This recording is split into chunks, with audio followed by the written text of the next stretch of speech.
And I just have a little bit of something on my screen on our super panel and special guest. We will talk all things water polo over the next hour or so.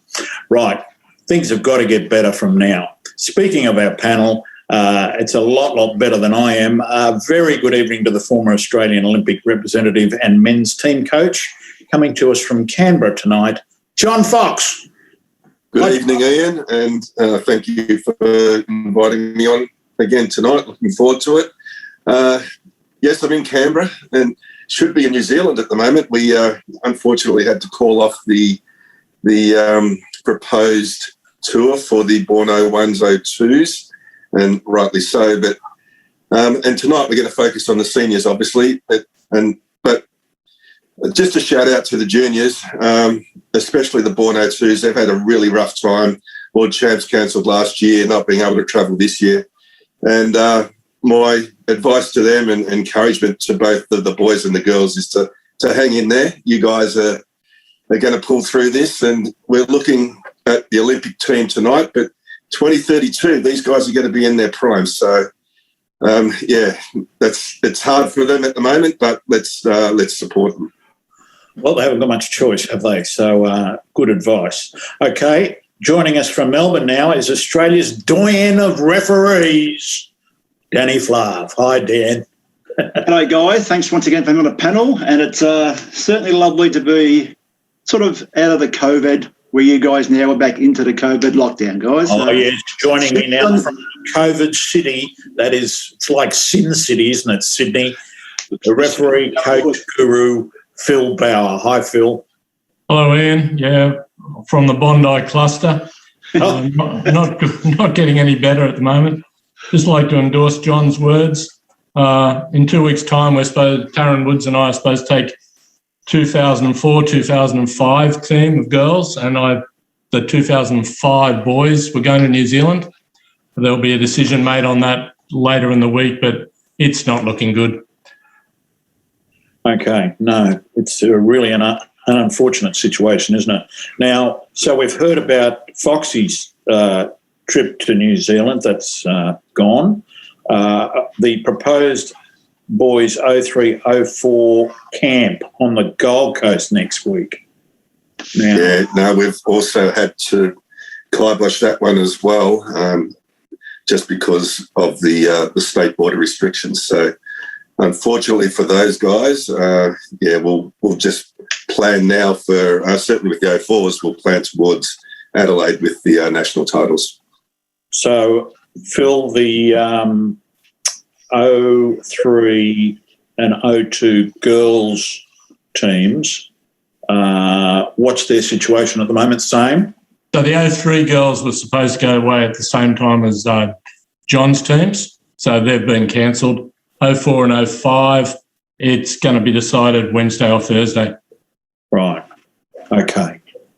All right. Now, the Water Polo Australia Learning and Development Survey. Right, what's happening with that? I read something about it. I didn't read it very carefully. We all welcome to join in on that, Phil? Yeah, everyone's welcome to join in. The more, the merrier. Katie Folks is the education manager. She's assured me she's going to read every one of those surveys, and I believe she will.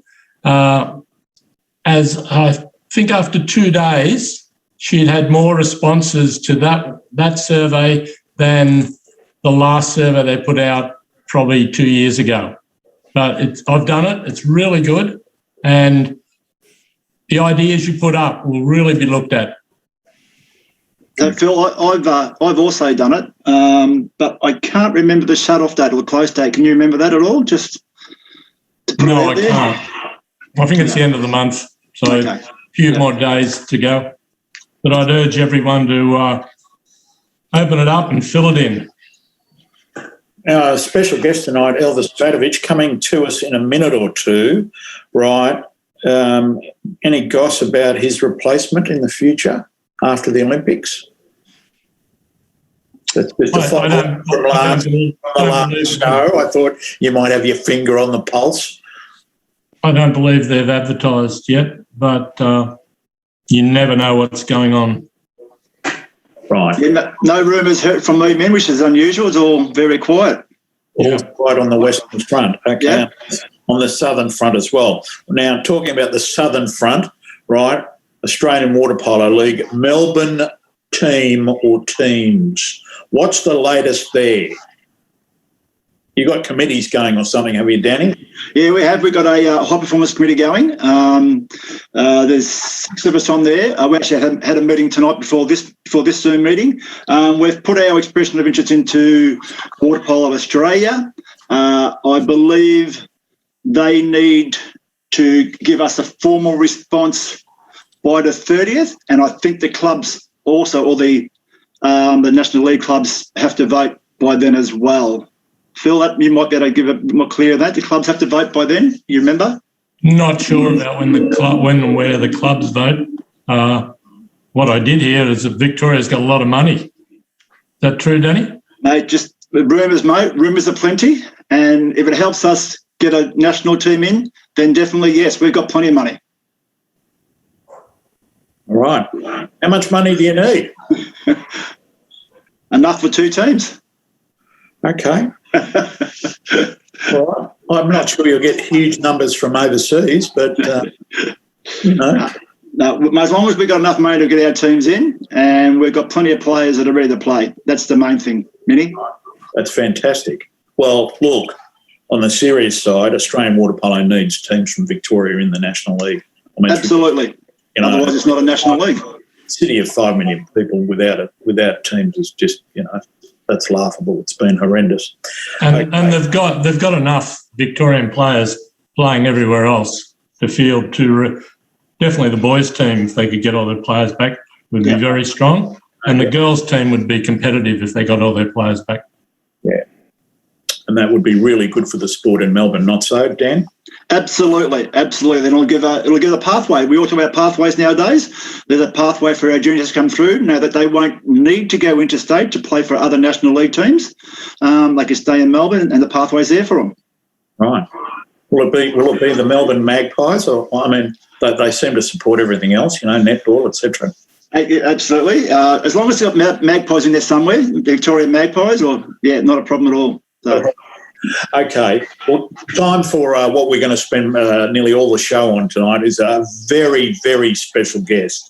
And joining us now is the Australian men's team coach, just about to be on the end of the announcement of his team, I think midweek on Wednesday, I believe, and then off to the Olympic Games, and hopefully for some great success there. We now welcome Elvis Fatovic, and he's our special guest for tonight on the show. Welcome, Elvis. How are you? Hello, guys. I'm fine, and thanks for having me. Absolute pleasure. Well, before we get into all of the Olympic stuff, and of course we're all interested in that, let's talk about Elvis the man and Elvis in the sport that he loves, and how it all got started for you when you were, no doubt, a little fella.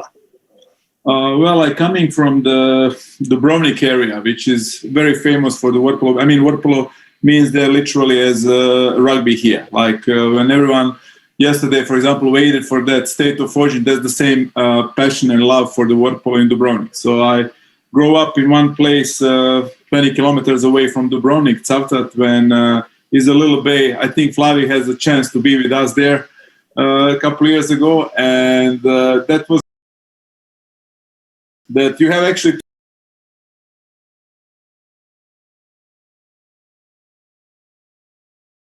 know how good was for the sport, but for the music was definitely good. That I stopped on time.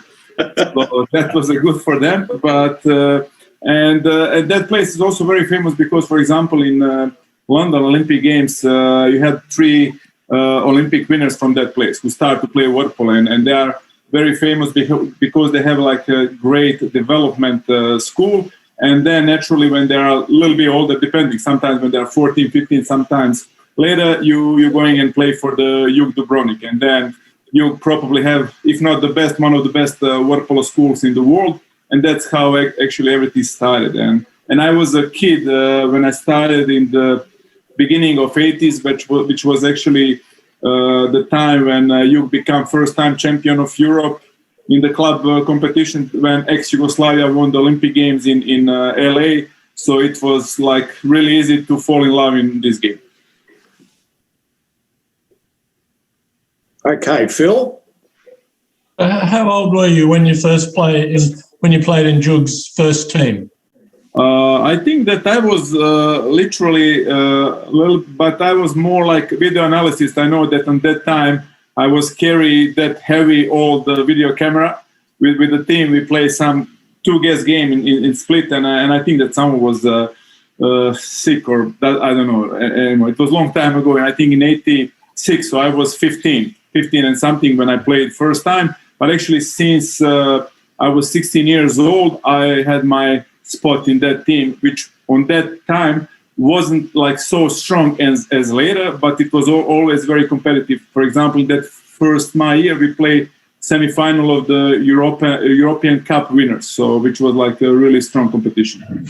So Jug worked on the thesis that if you're good enough, if you're young enough and good enough, you play. It wasn't about age; it was just about ability. Absolutely, and that's always actually that's the only way how you can encourage the young players to be involved in the sport. If they can see from other examples that if they are good, they'll have a chance really early. And on that way, sometimes, especially when maybe that team is not in the position that they will be maybe first or second that they compete for the Sun Trophy, then it's even make more sense to give them the chance to grow up in the strong games and to become better player in 1-2 years. So Elvis, you were successful with Jug, and then you went from your luxurious coastal surroundings to the opposition in Zagreb, and you played for Mladost in Zagreb. What about that change? That change was actually at that time was kind of our war there, and Jug wasn't in position to be a strong team, and I felt that that was a time that I need some kind of the new challenge, because Mladost was on that time one of the strongest team in Europe. And I decided to move there if I want to be a better player, because I thought that at that time I reached my peak in Jug. And because even I was very young, on that time I was one of the oldest players. Because in that time, in the beginning of 90s, because of the different circumstances, the club actually was based on the player like my age or a little bit younger. And we were always like around 3rd position, 4th position in Croatian National League, but without many chances to be better. So that's why I decided to go in the stronger team to try to compete with the better players than I was. Elvis, can I just go back? You said you started 15, 16, so that was in the senior team for you? Yes. So what actually age did you actually start playing? Definitely we started, first in that Savtat, and you saw that bay where is Whereas in the ocean you have in the ocean you have a water polo field, and actually kids dance when it's school holidays, and that's from June till mid September. They spend literally 15 hours there. They're going home just for the lunch and dinner. They spend all the time there. So I can say that we start to play when we are 10, 11, something like that. But that was of course involved the swimming session and everything. And then I moved to Dubrovnik when I was 13, 14. One goalkeeper Maro Balic, who later won the Olympic silver medal in Atlanta as a goalkeeper. So him and we went to Jug when we were 13, 14. And after 2 years, I started to play for the senior squad. So did they pick you out, Elvis, as soon as you got there and said, this kid's got ability, we're going to work on him? Or you just thrown in with all the kids like we see when we're over there? Well, it's definitely, first of all, I played 2.5 years in that time Pioneer Cadets, and probably proved something that I have ability to that, because I also at the same time I went through all this youth and junior selection, and that time also I won like a European Championship for the youth selection and the World Championship for the juniors. So probably with all these results, and we were like, our generation was one of really on that time of the best generation that Jug ever had, and we really won every single competition for the 2-3 years. So it was a really many players from that generation that started to play on earliest stage for the senior squad.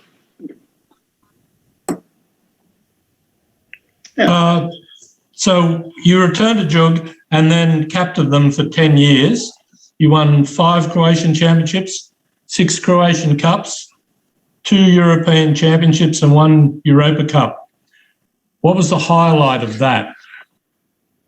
For sure is first time when we become first time for me and my generation, and second time for the club. They become like a European champions, and we play in that time was the format of the Final Four, and it was really super strong competition. On that time, it's not like now that maybe some federation they're representative with the 3 teams. Now only in that time only the champions of the National League they play in the Champions League, and we play in front of our crowd that Final Four tournament, but it was like 5,000-6,000 people, and I don't know if you ever had. Probably people didn't have a chance to see that, but that was the atmosphere. Probably never going to happen on the water polo game. Like that was like a soccer supporters with the 5,000-6,000 people watch that, and we play against Epsiode, who was the champion of Europe in that time in semi-final, and they were like literally like a national team of the Serbia and Montenegro plus 2 Hungarians, and on that time 1 Hungarian played year before for us, Tamas Molnar, famous like a 3 times gold Olympian, good colleague of Danny as well in the referees, and we beat them with the buzzer, and I scored the buzzer on that. I scored the goal in that buzzer, so it was for me definitely the highlights of the club competition. Yeah, the crowds that they get at the European club tournaments are just amazing, and it must be just such a thrill to play in front of such a passionate crowd, and to have success in front of passionate crowds. And we've seen just recently with Aaron, his success again. It's just amazing. So Elvis, you transitioned into the senior team. How did that come about with Radko, with the senior national team? I had that quick transition from the player's career to the coaching career because I spent only 1 year with the junior team, and I was a coach 1 year in the junior team, and then they offered me to be the head coach of Jug, which in that I was only 37, 38 years old, which is quite young in that time, especially because that was very, very demanding job. So Jug is one of the most successful team in the world, but also one of the most demanding team to work in the world because, we don't accept silver or something. That's, if you win the gold, that's normal. If you lose that one final, that's a problem is with the coach or something we have to find. So it was really a lot of pressure.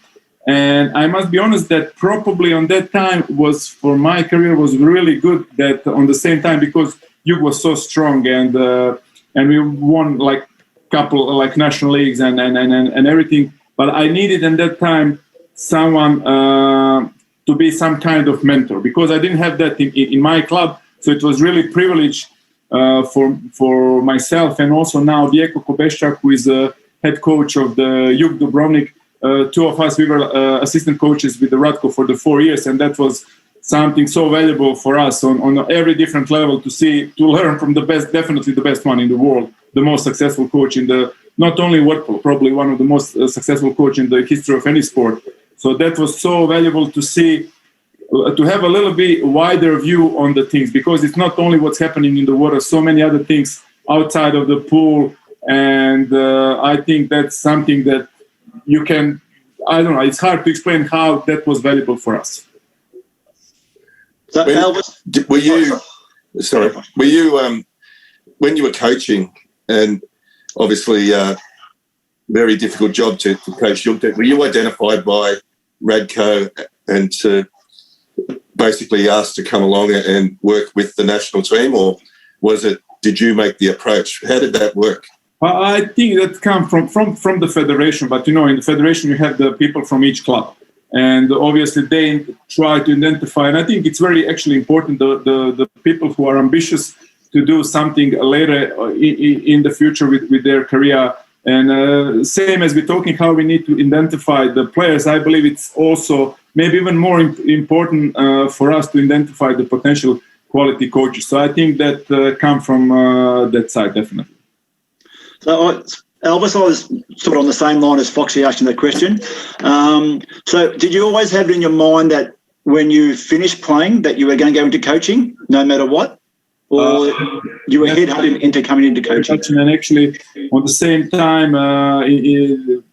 close to the end of my career, I studied at the Kinesiology University in Zagreb to be the water polo coach. That's the 3 years course. So I went on that because I was really passionate about that. But absolutely, probably during your water polo career as a player, you think it's very easy, and it's easy transition from the players to the coaching point of view, which is completely different. And here is many coaches, like ex-players and the coaches in this group here. So how is that? And definitely, I think I will suggest everyone to go through that because we can definitely learn a lot. We know some water polo specific things, but we don't know so many things. So it was really something very important to learn and to go through that.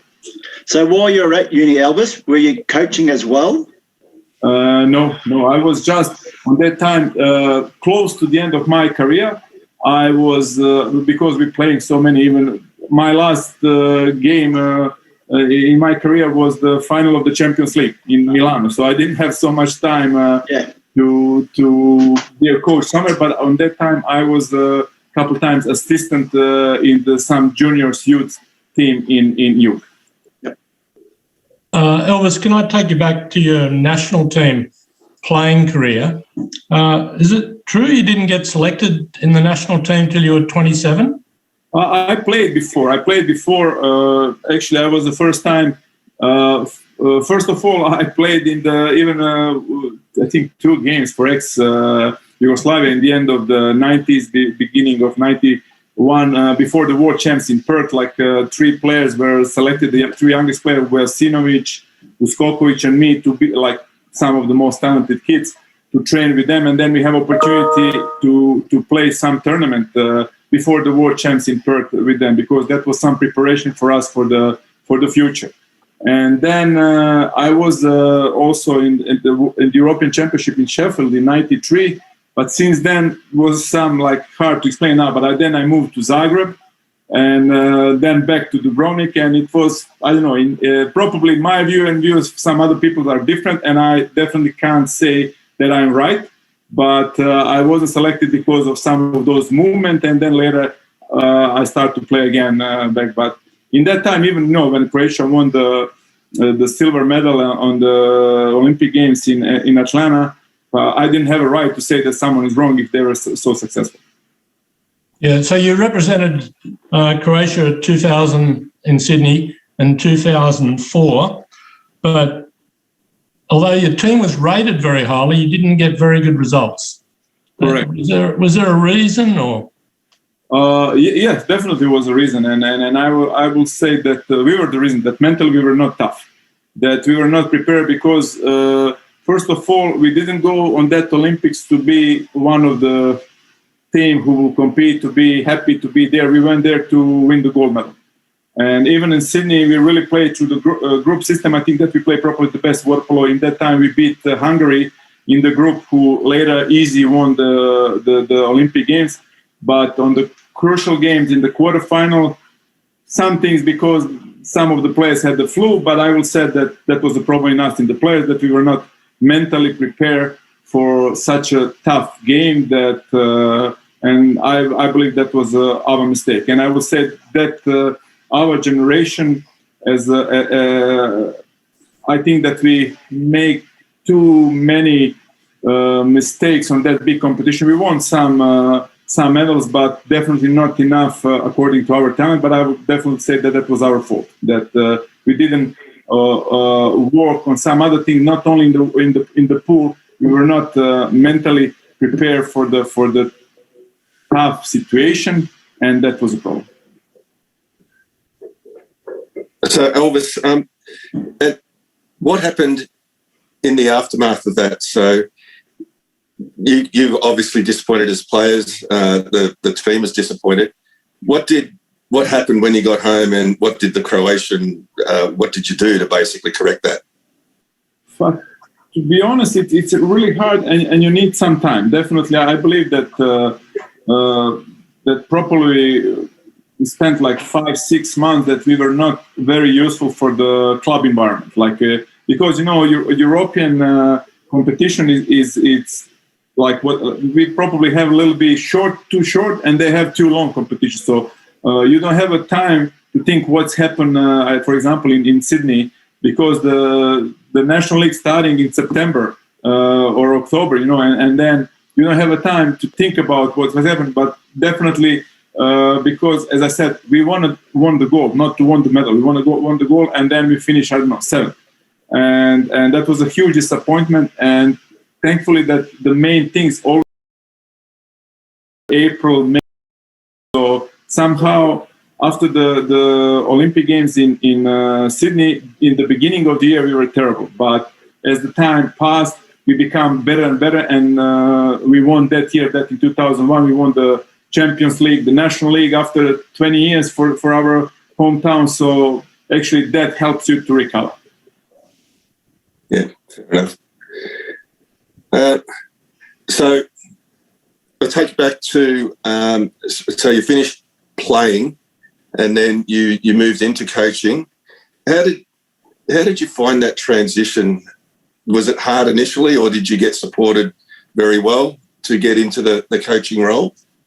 Well, I was obviously very well supported on the way that the club has a huge trust on me. I don't know what I will say if I'm talking now from this position, is that was a super smart decision by them to, no matter of my playing career, it's different to be player and different to be the coach. And definitely you need some time to find out the way how you want to work. Because, the hardest part is that I was a coach to the players that 90% of the players that I play with them. So, some stage, immediately you have to turn the side to have a different approach to them, which is not so simple. The Dubrovnik is super small, and then everyone is so close. So that was a really demanding part, and definitely I have some hard time in the first 1-2 years. But as we know, for everything in our life, you need experience. You need to learn even from your mistakes. So that was the same thing even for me. And we're talking a lot with our coach development at the moment about the importance of mentors. How important was it for you to have a mentor in your coaching career? I mentioned before, I think that chance to work with Ratko in that time was probably even crucial for me to see the water polo from different side, and what was the thing that I need to work on to be probably better coach. Not only, so I absolutely think it's very important. And I will say, even if you want to say that here in Australia, I think it's even more important, because I think that we need more experienced coaches and to support and also for us to identify the potential quality coaches, because we need that numbers. Probably we'll come later on that conversation, but my opinion is that they are the crucial in all that pathway. Of course, that always you need the players are on the position one, but the quality coaches, they are the crucial if you want a good development. So, Elvis, what year did you become the assistant coach of Croatia? After the Olympic Games in Beijing. So we started to play probably in the late 2008 qualification for the World League European stage. So, but all that cycle from 2008 till 2012. And thanks to you, I had a chance to be the coach of Croatian national team on the first game in London. So I really appreciate that. Just to fill everybody in what happened, we're at World Cup, Elvis, I think it was. World League final. World League, that's right. And Croatia were playing Spain, yes, in finals. And I read the game ended in a draw. and Radko come running down the pool, yelling and abusing me, and so I just red carded him straight away, and of course he got rubbed out, and Elvis took over as head coach of Croatia, thanks to me. Thanks once again. How did you go in the next game? Oh, we won, of course. That was like a good deal with Flavi. I was unfortunate that he wasn't the coach on that game, but it was a good deal. Yeah. So what sort of influence did Rudic have on you, and why is he so good? Because he's so good because he's approaching to work polo from absolutely many different angles. And I think that the beauty of the coaching is to take the best from each individual players, but all individual players are different. So how that approach to them will be, that's actually really important skill. And I think that he's probably the best that I saw, because, I believe that to work, and I have many conversations with him, and actually he said that the most demanding job for him was to work in Croatia. And because we are probably very demanding as a nation and as individuals. So, but he was really, really, really good in that. And he, especially in London, that was so obvious how the team was prepared mentally, physically, that probably, I don't know that ever in the at least last 5-6 Olympic cycle that someone dominated on one competition like Croatia could dominate on that one. So in 2012, Croatia wins gold medal in London. And 2013, you're appointed as the Australian national men's coach. A couple of questions. What did you expect, and how has reality differed from your expectations? Well, definitely because I was a coach in Yuga and I was a player for a while. And I was definitely prepared that is a time to move somewhere, that I need to do another step in my career. And also on top of that, even my kids start to play, to grow up, and probably for them was a little bit difficult, when you have the father as a coach there. So I thought also like it will be good maybe to move away, and then to move to Australia. It was a huge step, but I have a lot of respect for Australian work polo. In the end of the day, one of the hardest lose in my career was in 2003 against Australia in Barcelona, when we lost in the 8th final game against them. When we thought that we would beat them so easy, and we were like smashed. Like Australia really, I don't know, in the end probably finished like by 2-3 goals, but realistic result was by 5-6 for Australia. And because we came arrogant, and that's happened after the European Championship, when we won the silver medal, when we played so good, and we came on that competition like one of the biggest favorites for the gold medal, and we really played good all the time. And then because of our approach to that game, Australia really smashed us on that game. But back on my movement to Australia, because all of that knowledge, and I know as a player also, I never liked to play against Australia because they were so physically dominant and tough, and like we like to say that we play some kind of the technical work polo, but the truth is that we don't like to play against such a physically dominant teams as Australia and America. And I thought that is actually good foundation to do something, to add some other things. And but probably if you ask me, did I find out here what I expect? No, definitely no, because I didn't know about the system. I knew about the players because we analyze a lot. Me as a coach, I like to analyze the other teams, so also individuals. But I didn't know how is the system of the work polo in Australia and how all that functioning, because I have really good insight of the European work polo, solid about American, but I didn't know how is that structure is in Australia. So I must be honest, I was surprised when I come here. Did you have to change your coaching style and your philosophies? Definitely.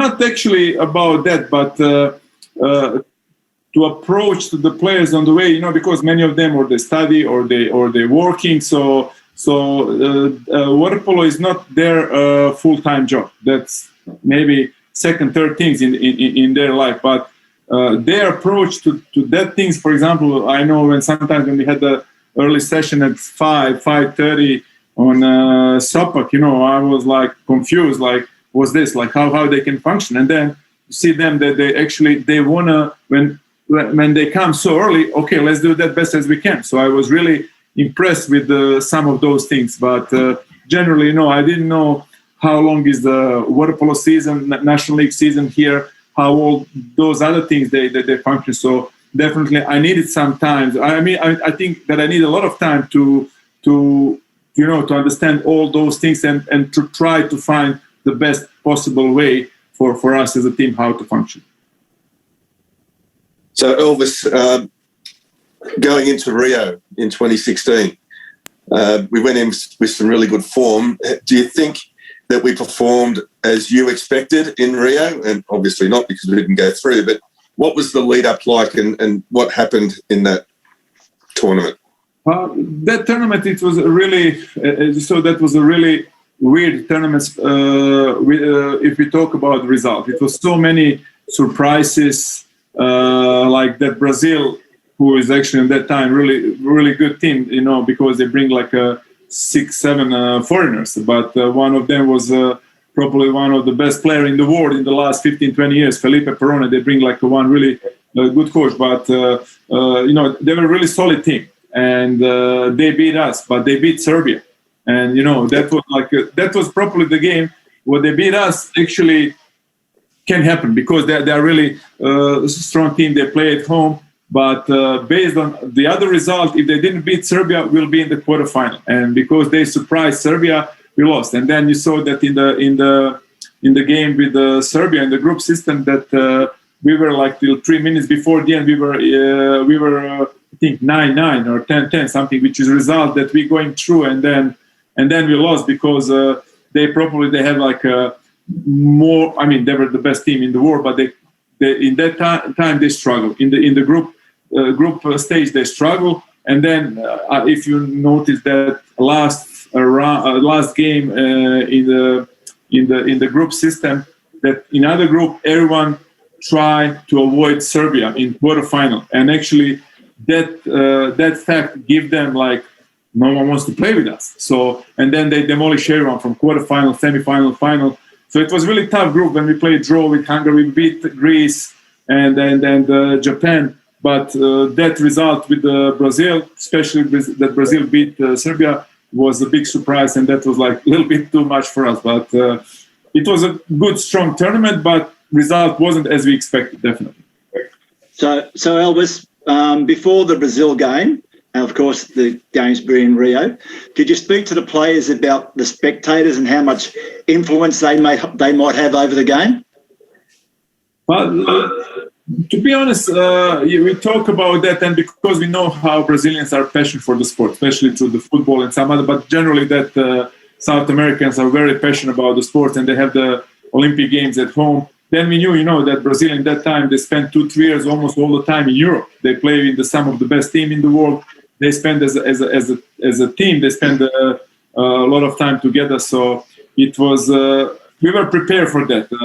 It was also interesting thing that on the day of the game, we spent like 2 hours in each way for the training. The training venue was 2 hours away from our hotel, and the game was late at night, I think around 10 o'clock. But in the end of the day, that's same for us, same for them. They probably deserve. We missed some chances. We lost by 1 goal. So, but we still had enough time, to play some good games with the Hungary, Serbia, Greece. So we knew that would be a chance. We didn't want to be based only on the result on the first game, because obviously it was so many other games and so many surprises. I think that Serbia first 3 games played draw. So it was so many other games that actually can go in your favor or against you. Yeah. But being there and being in the stand, I definitely think that crowd definitely lift Brazil up to heights where they shouldn't have been. But yeah, but from the point of view, that's actually, I think that's actually something that everyone wants. I think that sometimes even that when the spectators are against you, that giving you the energy to play better. So I think that's much better than things that what we're watching now without spectators. So yeah. I think I will always choose that first option. So, Elvis, you've had Dean Tokyp as your assistant coach and right-hand man for quite a while. Yeah. How did you start working together, and what does he bring? Well, even he is only 1 year older than me, but he was my conditioning coach as well as a player. So it wasn't a mutual love on that time. I must be honest, because we really worked hard, but we were also always very fit, very successful. He was also, on top of that, he was 10 years spent as a strength conditioning coach in Croatian national team with Ratko Rudic when Croatia won the world champs in Melbourne. He was conditioning coach. European Championship in Zagreb, he was conditioning coach. Also, I don't know, probably is not knowing, but he also works with one Paralympic swimmer, and he won 4 Olympic medals. So he was really successful in work that he's doing. And unfortunately, I think in our sport, there's not too many specialists in that strength conditioning part who can cover both things, something in the gym, on the land, and in the water. And Dan is definitely one of them. And I think that he's a really great asset to us. And boys know that it's really hard work, but absolutely everyone respect that, and everyone enjoying to work hard with him. Elvis, with Conte, is there a method to his madness? Because sometimes when you guys are doing training and weight training, and the correct weights aren't there, or the bars aren't there, or the stretcher ropes aren't there, he always comes up with something different. Is it planned, or is it all up in his brain and he can work it out on the trot? Oh, well, sometimes it's planned, but also sometimes you need to react according to the situation, what you will find in that gym or you will not find, whatever you want to say.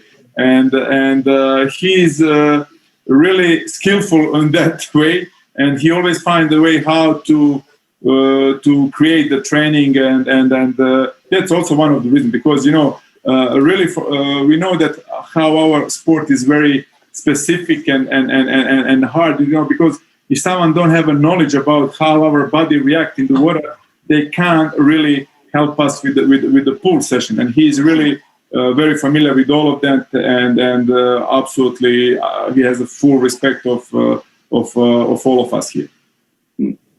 And the good thing about that, Elvis, is also he makes it very enjoyable for the guys as well. It's not the same thing all the time. It's something different, something enjoyable. Yeah. But that's probably something that we need, especially when you're working like 2 months in a row, and then you can't do something to have a kind of Groundhog Day, because you need to be creative, innovative in order to make attention of the players, to make them interesting in that what you're doing, and then on that way that can guarantee you some quality results for both parts. Yeah. Elvis, so in 2018 and 2019, you won silver at the World Cup, bronze in the World League, and then going into the World Champs. I've got to tell you, we were in Montenegro with the junior team watching that World Champs and that decision against Joe Kays. We're at Herceg Novi, and the Montenegrins were fully supportive of the Australian team, hoping that we would get over the line against Hungary. But so it was a good build-up, building up towards the Olympics. What do you attribute the change in the success in the last couple of years to? Well, my personal opinion is that the time that we spent together, because all of you would know, especially you, Foxy, that the biggest issue is here. Unfortunately, after the Olympic Games, many players are retired, and then all of us, we need to start with the new process, with the and it's hard. It's hard, especially when you play against some strong European teams. They have like a team for 10 years together, and then even if they spend less time together, they already have some good habits, and they know the movement and the action. For them, it's much easier after, even if they don't see each other for 6-7 months, they already know what they have to do. And here, like for example, after the Olympic Games in Rio, following year we had just 4 players, which is like only team in the world. Like most of them have like a 5 to 6 changes, some are less. We had 9, and it was really hard to do that. But some of the players came back because of the injury, some of them because they took a 1 year off. But then next 2 years we spent really like with the most of the players who were together for 7-8 years. And in my opinion, that was the crucial thing, because we have that experience together. They have that experience, and I believe also that for example, in that game with the Montenegro, we won in the penalty shootout in quarterfinal. In the game with the Hungary, we were down by 5-1, I think, in the second quarter in the World League, and then we beat them also in the World League. But that was the game that in the past we always lost. And now, after some experience, it's come that actually we knew that we can beat those teams no matter how we start, good or bad. So we really have some couple great games with Croatia, for example, in 2018 in the quarterfinal. We beat them like in the close game by 1 goal. That was the game that in the past, like in Barcelona in 2013, in Kazan, we lost in overtime on the penalty shootout. So after that time together, we start to winning that games that they were close. In the past, we lost. So I think the most important thing is that we spend so much time together, and the team become much more familiar with each other.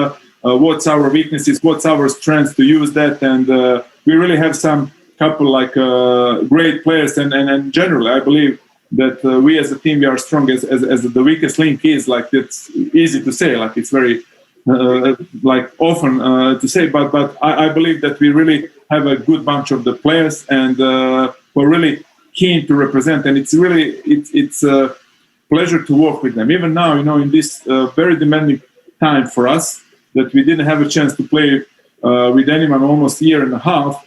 The effort that they're giving, it's unbelievable. So Elvis, unfortunately, the standings on where Australia comes in this competition weighs on the money value the sport gets. Do you find it hard, unfortunately, that Australian water polo for the men's don't get as much money as they realistically what they need? And how do you deal with that? I will agree with it. I believe that we play with probably 8-9 European teams that everyone are professional, and they have professional leagues that their job is water polo, and to play against them, and they also have that ability to play against each other quite often because of the distance, and we are so far, and we can afford it just to come. Especially to Europe or USA just right before some major competition, and definitely that's some kind of disadvantage. I can't say that I felt something that we're missing in the previous years, because we really tried to maximize our options with the budget is that limited or not what we had. But I think the results that we deliver especially in the last 3-4 years, probably I would say that we deserve more. Fair enough. I think everyone agrees, mate. So yeah. So Elvis, with Tokyo looming, is there a surprise that your team might throw up because you haven't been seen by anyone else? It's hard to say. Because first of all, I'm hoping that we will have a chance very soon, because our plan is in 10 days to go to United States to train with the American team, and hope that's going to happen, because it's really, we desperately need something like that, because you can't improve if you work just by yourself. I think that we work really, and that team will be very fit there, and I believe that we bring back all that tactical things what we won from us in the defensive part, in the offensive part, but definitely you need to play against someone to try all of that, to prove is that going well or not. The other thing is that actually our captain should join us in United States to be with us, because he was last time with us in January in 2020. So this is some things that probably are difficult, but we are for the first time all of us in this situation. But again, I'm very optimistic with the way how we train all of this, because we knew that will be demanding, but I think that the response from the boys was amazing. As you say, Elvis, training is training, and they're training like Trojans, which is fantastic. But as a coach, what have you done to sort of make that gameplay effective without, a consistent high-level opposition? We try definitely to create environment of the training to be more competitive as it is. And it was really like we tried even last week to play like 3 games in a row, which we had overall 20 players. That means on each side with the 3 goalies, that on each side you have maximum 2 on one team, 3 subs, which is very difficult to keep the pace on that way. But the players really, and they were exhausted, but the players really push hard. They're very competitive, and this was like a group of the players that they really they are close. And I think it's good things for us. It's not only like 11, 12 players. That was a 15, 16. I'm talking about the field players. They are really competitive who can play, and if they have their day, they will be better. So we try really to create that, and also to bring the referees on the training to have a clock time and everything. So I think that we've done a really solid job, and I think now it's the real time to spend some times with some other team.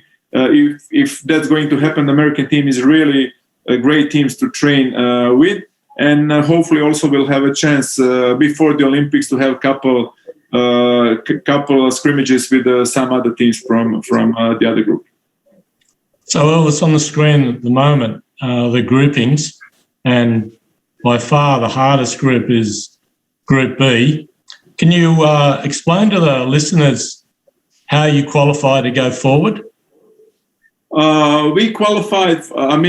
You mean how we qualify at the Olympics, or what? Yeah, how you qualify at the Olympics. You've got 6 teams in your group. Yeah, we qualified through the Oceania group, and we are like the best team that New Zealand didn't want to challenge us, but probably because at the moment we are much better team, but we were so close to be qualified even through the world champs in Korea 2 years ago, and on that way even to open the space potentially for the New Zealand.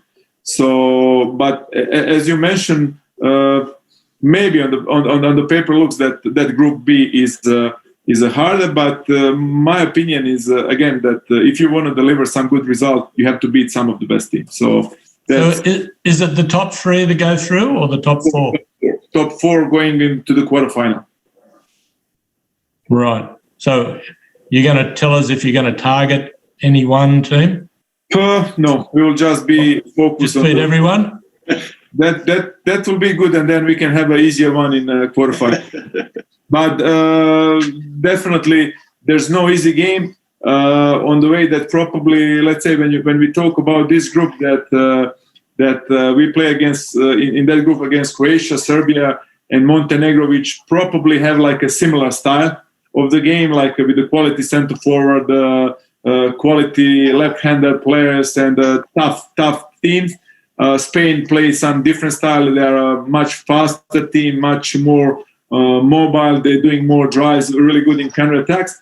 And Kazakhstan is one mixture of the team. They have some, I think, a couple of new Serb players. That solid team, but we play last game with them, so we'll see.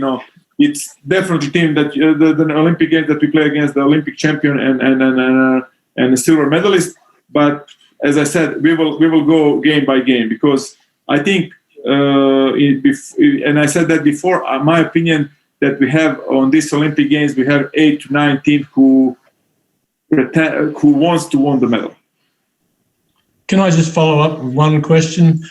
Your son is playing for Croatia. Yeah. What's that like, coaching against him? Coaching against him, we play so many games. Actually, first game we played, I think, in 2017 with them in the World League finals. So now it's not anymore challenge for any of us. So definitely will be different. Hopefully that we'll meet there in Tokyo. Not because we saw each other last time in December 2019 when the Croatian national team was in Sydney, and it's different feeling. But I must be honest, for that game I am prepared, and I trying to prepare team as any other game. Elvis, it's definitely it's a hard group. It's a hard draw. But one of the things that I think we've talked about is we're going to know, and you and your team will know a lot about the opposition, whereas the opposition might not know too much about us. And even you might have one or two players that some of the opposition might not have seen before. So you take into that a bit of an element of surprise. No doubt you're watching the World League, World League at the moment, and it seems Montenegro, Italy and Greece are the three top performing countries there. Have you been following it? Yeah, I followed that, and I believe that three teams, as you mentioned, and also I do believe that Americans have a really good team. They also had a good chance because they have like a close game with Montenegro, and then in the second half they drop a little bit. But in the end of the day, the most important games will be in the semi-final because most likely those teams will go through the quarterfinals to the semi-final stage. So all of them are good. Some of the teams also like strong teams like Croatia, Serbia, Spain, Hungary. They are not there, but at the same time, also they play together now. Croatia and Hungary, they played two friendly games last week. So there is a lot of opportunity to watch them, and to be also some tournaments. But in the end of the day, all of them will have information about any single training, and that information like moving a little bit easier now than before. So also we will have some scrimmages in Tokyo before the Olympic Games. So for sure they will also collect some information. But again, we need to be focused just on our quality, and we need to be focused only on our performance and how to play against them. If we are focused on that, then we will have a chance. If we'll be, I don't know, if we will think that about them, they are Olympic champion or runners, then we don't have a chance. But I think that this team have a full respect for everyone, but not over respect. Elvis, what sort of hours do you put in watching videos of World League games and World Champs and past Olympics and that and so on? What sort of time frame do you put in? What do you think by that? So you're watching the videos, like watching World League now, watching videos of World Cup and World Champs previously. Yeah. Do you watch hours and hours of previous games? We watch a lot. I mean, now when we're coding the game, you're just targeting what specific we want. Is that how the opposition doing counterattacks, how they play defense, what they're doing with the extra man. We really try to target some of those things and to see what's the most common things and what we can expect. And of course, that you have always like great individuals which with just movement they can change the pace of the whole game. And then of course that you think about that. But generally, we're trying to find like what's the common in what the team doing in each direction. Elvis, can you tell us a little bit about what's happening in Tokyo? How many days prior to the first game do you arrive? Do you exactly know what's happening with your 13th player? Things like that? No, that's first of all, if everything will go according to our plans, we should go on, and we should be in Tokyo on the 19th of July. And that means like 5 days, 6 days before the game. So hopefully we'll have a chance for acclimatization because we should come from United States, and also to have a couple of scrimmages there, probably short ones like for the 1-2 quarter, but that will be in that period more than enough. And it's still not completely clear because there's 2-3 different information about that 13 players come, but for sure we will know that soon. How about the setup, Elvis? We here in the village, you won't be able to, you'll get meals delivered in rooms, etc., and there won't be much sort of interaction with anybody else. Do you know a lot about that, and how do you get the team prepared? Well, probably will be like for us now. There's not much movement in the room. So we are obviously at the moment very familiar. But, even before, during the Olympic Games, when you talk about the Olympic Village, that sounds maybe very, very exciting and you have so many. But after the third day, everything is the same. And you can't do much different. And maybe some of the game like London, when you have some I don't know, shopping center on the border of the village, and then you had the chance to do something different. But all other ways, you have to really to sit on the train and to drive to go somewhere for 1 hour in order to have something different. So definitely we will be there anyway. We don't go to see the Tokyp because majority was already there many times. So we will be just focused on that. And for sure, with all this restriction, will be a little bit different. But even on the last World Champs in Korea, you know that you have that basic accommodation that you share the apartment with the 5-6 teammates, and it's something that we already went through. Probably that we will have little or no time to go outside of the village, but absolutely everyone is prepared for that. And even to be honest, we will try to do some kind of not the drill, but some kind of the things what we will not be able to do in Tokyo, we will not do even here in Canberra. We are at the moment in the training camp in Canberra, so we are also have a limited movement. Somewhere we are based here in the AIS and training and the pool training and the gym, and probably the same things will be in United States. We will definitely not go anywhere. We'll just be focused on the training and accommodation where we are with there. So we'll try to replicate all of that before we come there. But I believe that we are pretty much familiar with all these things, what we can expect. Elvis, we've had a number of questions from the audience, actually more than we've ever had. So we'll go through a few of them, and they relate to water polo in Australia, a lot of them, and then we'll get on to some personal ones. But from Simon Daly, if you had your time again for water polo to succeed across the board, what would be your perfect setup in Australia, club versus high-performance institutes? I know that is a lot of talk about that, how the clubs in Europe are successful to deliver the quality players, but what I learned here, it's hard to compare us here with anyone in Europe and anyone in the United States, because the system is completely different. Just for example, the club where I'm coming from, Yuk Dubrovnik, they have 10 professional coaches. And most likely we don't have 10 professional coaches in all Australia. So, if on the question what I would like to do, definitely I don't know. I think that many times before I talk about that the key ingredients to have a quality players are the quality coaches, and we need in the most sensitive phase for the players, and I believe that's probably between 15 and 18, we need to have the best possible coaches. Is that in the clubs? Is that in the institute? Is that in the national team? But we need to find the best one to be with them in order to have the quality product when they are 19, 20. Because if we bring someone who is 19, 20 without any skill, we can bring all the best coaches in the world. They will not change anything. So my answer will be to have the best coaches in the earliest stage with the kids.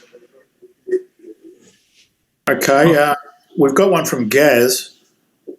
Where are the biggest growth areas in Australian water polo, and how can we build towards a globally recognised program? Again, some hard question, hard answer is for that. Where is the biggest area that we have quality players? I think that depending also sometimes some region develop better players, sometimes the other one, but the key ingredients will be consistency in all of that, and how we will be able to develop them. It's probably again I believe that some challenging time is in front of us. How that water polo will develop, how we'll go forward with the. Are they going to be more related to the institute, to the states, to the clubs? Hard to say. But I think that we need to find the best possible solution for the kids, and especially now, I'm talking much more now from the high performance position that we need for the best kids. We need to provide the best coaches in each city, state in order to have quality players. That will be definitely the key, and I hope that all of us looking for that. And from Delphina Sport, should we just be sending our good kids off to Europe? And what good is that going to do them? But that's definitely good on some stage when they when they're in some level, they can provide something there, because it's not easy just to say someone like, yeah, let's go to Europe, because no one will take the some product if it's not, if you can't if you can provide quality. And I believe definitely that it's good, and I think that prove us in the past with our team that we have many players in the quality clubs, and they bring that quality back to us. In the end of the day, we have one of the best example, Aaron Younger. That's what he done with his career, that he won 3 Champions League in the 3 different clubs. I believe that maybe 2 or 3 players overall in Europe, you have that they won like a 3 trophy Champions League with the 3 different clubs. And I hope that he didn't finish, that he will definitely get some of the more. And that's actually excellent starting point for us, because everyone will compare Australian national team because of Aaron.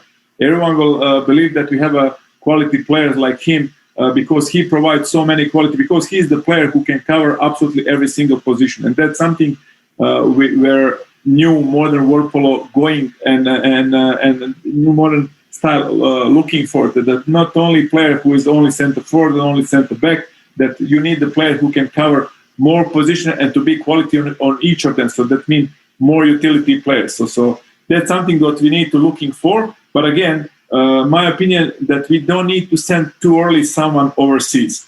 That they need first to reach some quality. They need to prove something in our competition, our national league, and then they can provide something. Because if they come without any good foundation, even in our national competition, it will be too huge step for them if they go to some national league in Europe, because the competition there is very, very tough, and the teams are very competitive and very demanding, and that sometimes can be a shock.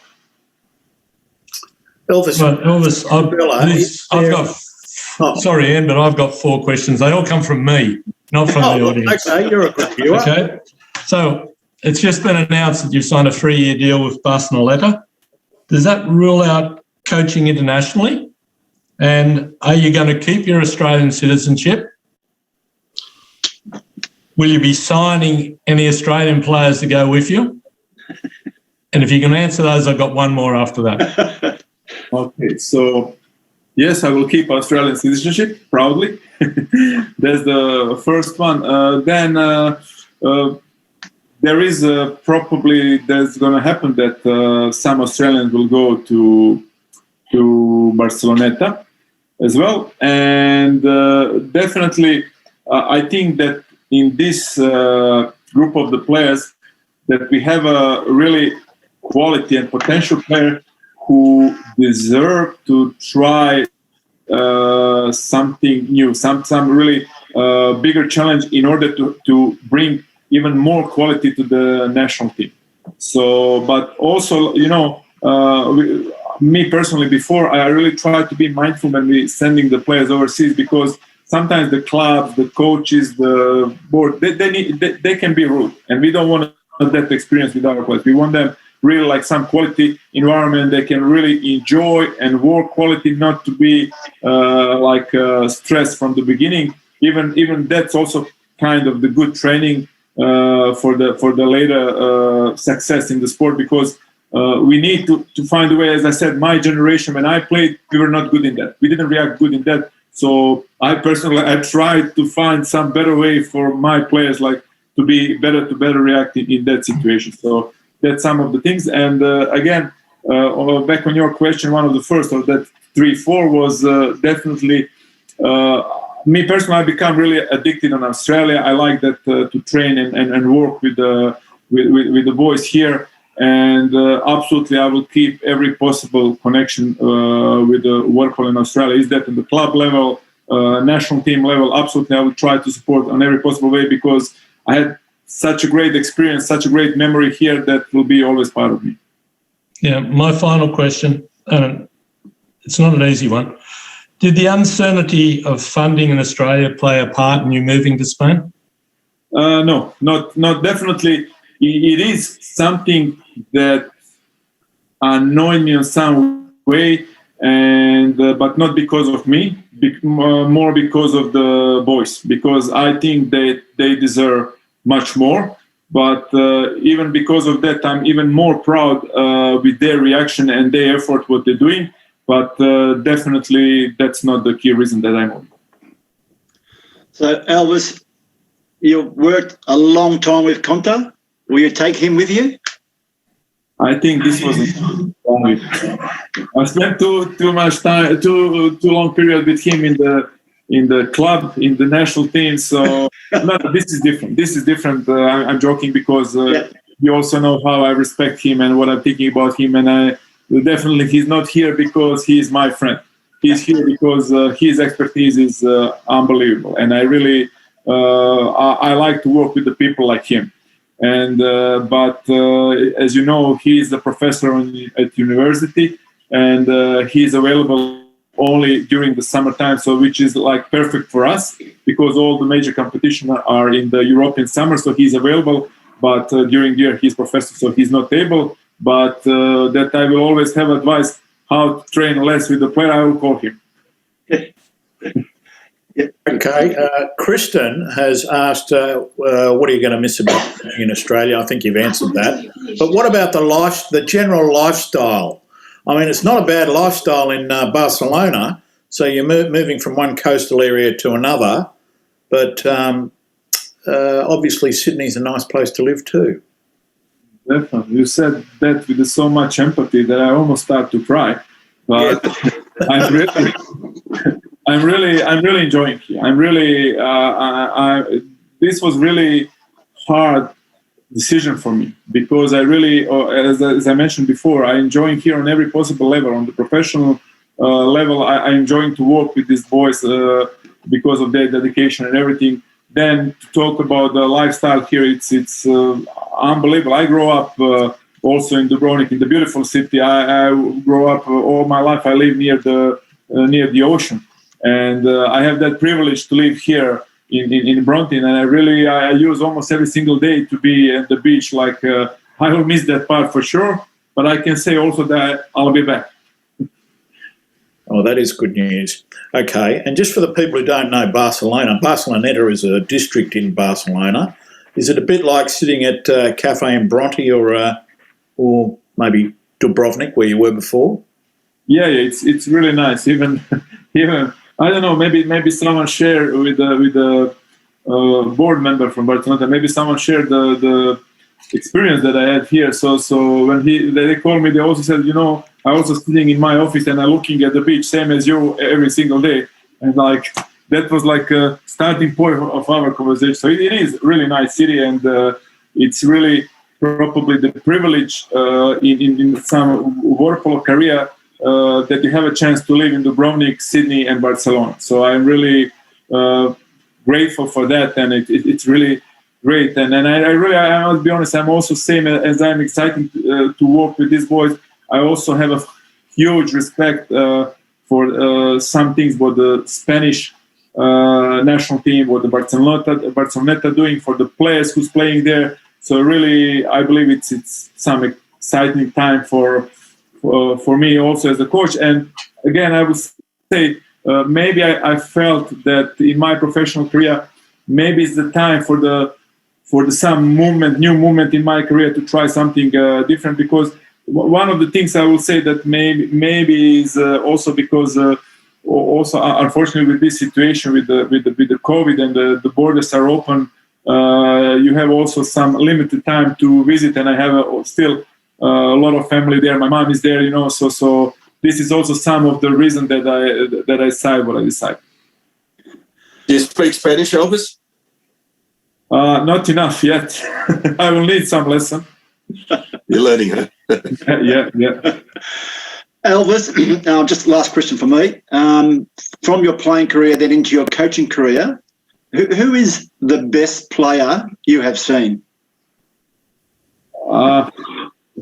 It's, I don't know, is that fair or unfair to answer that question, because Best players, Len. players. It was so many of them, but let's say the first one that I will mention now, because a couple days ago was 1 year since he left us, is Tibor Benedek, and it was like really privilege to play against him. It was a privilege to know him as a coach, as a person, and I would say that just him, because he's really unbelievable player. Like I can remember even when he became assistant coach, and he was already 3 times gold Olympian, and he was assistant coach of Denis Kemeny in 2010 in the European Championship in Zagreb, and he was still professional player in record. And after every single session of the national team, he done his swim set, but that was swim set for someone who is 22 years old, not someone who is closer to 40. So it was really like the player, we always like to say all the best about that, but he was really like unbelievable person, unbelievable player, unbelievable coach. So I'll share that respect about him. Okay. Yeah. Yes, Phil, you wanted to say something? Oh, sorry, I thought you were going to ask. Elvis, the rules, because this is supposed to be a refereeing show, and I know you're on a panel that advises, how can we make them better? The rules? Yeah. Well, I don't know. I said my opinion about that even a long time ago, that quite often we talk about the rules, and I'm not so sure that they are the main things that maybe our game is not attractive enough as we think. Because my opinion, it's more about how we present our product, and I think that we are so far from all the best sport in the world, how we represent and I don't think about Australia. I think worldwide that we should represent that much better. The other things is, I think that we have worldwide, when we talk about the national team, that we have too many competitions. I can say what's going to happen next year. So, for example, this in the end, now we have Olympic Games. Then everyone has the National League, European Champions League. Then the players have in May World Championship. Then you have World League in the June.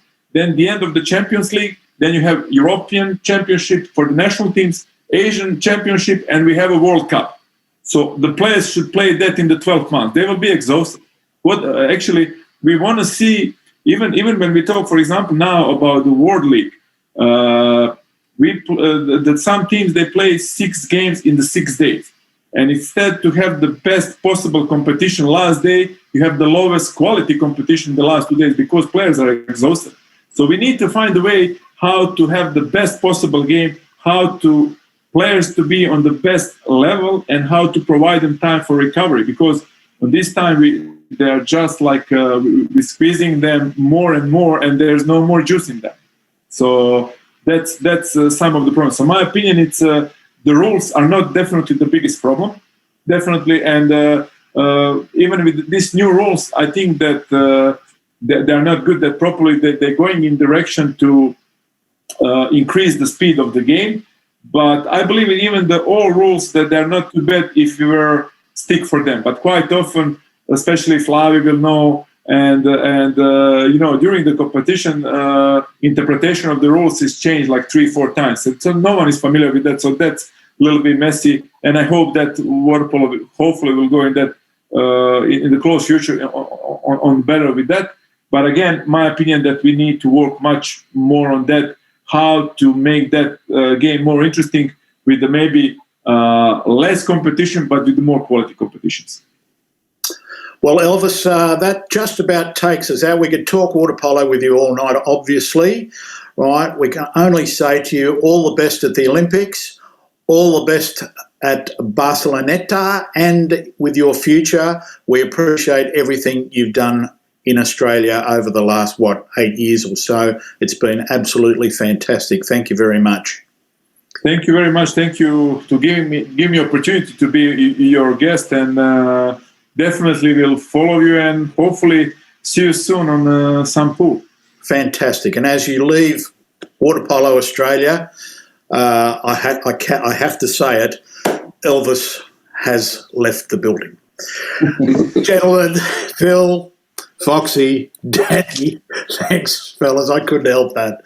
And once again, Elvis, thank you very much. That's it for the Whistleblower. We will join you in about another fortnight's time, and you can hear and see all about it on our various lines of communication. The guest will be good, or guests, and we will see you then with the next edition. It'll be edition 5 of Series 2 of The Whistleblower. Good evening.